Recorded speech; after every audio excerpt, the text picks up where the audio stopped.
How you doing? My name is Paul Healing. I'm the head pro for pickleball at Rancho Santa Fe Tennis Club in Rancho Santa Fe, California. And I'm going to show you what I believe is the single best way to approach your point or start the point as a non-returner.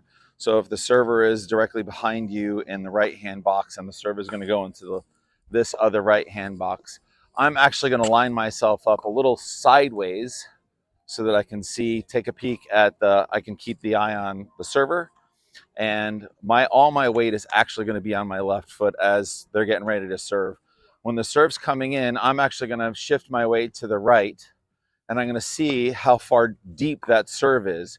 But what I'm really looking for is oh, that's a short serve. I'm actually going to step forward and I'm going to look down here to see if I can actually win the point before my partner hits the ball.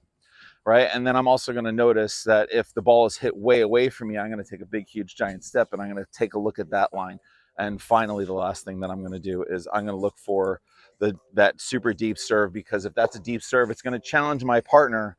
So I want to make sure if that ball is even going to be in, that I'm going to pay attention and see if I can actually make that line call clearly and obviously.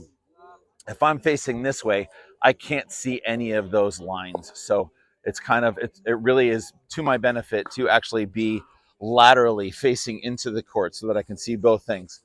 So let's say the serve comes in and then all of a sudden I see that the ball is going to be dead middle of the court. I'm going to make my step. And just before my partner hits it, I'm going to pay attention. I'm going to actually take my next step towards the opposition. And as they hit it, if my partner hits the ball straight and it goes from right to left, I'm actually going to take my foot and I'm going to set my foot as aggressively as I possibly can so that I can get my poach and easiest poach possible, and then defend the hardest shot in pretty much all of pickleball, which is that third shot cross court drop, right?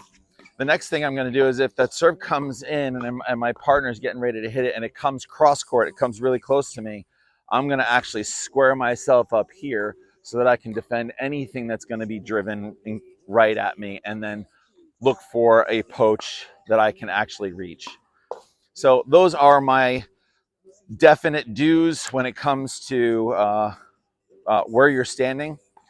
I do not like this place. I think this is one of the worst places to stand. It's probably not the worst, but it's definitely not. It's not the best. The eyes in the back of my head can't see those things, and as soon as I turn myself around, I actually lose sight of my opponents completely. That's just not a good idea. And then also, if the person's standing on the outside corner and they can go at me and do that little nasty Nelson, that's another no-no. And then if that person serves and it hits the line and they're coming right up that inner space, I have to get out of the way of the ball that's being returned because my partner has to move quickly this direction. The chances of them being able to pull the ball back here is pretty slim. So that is just my opinion. I think it's actually incredibly logical and very smart.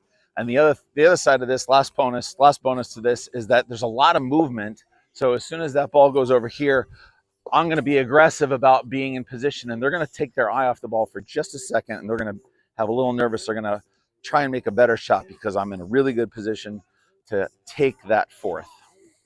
Have a great day.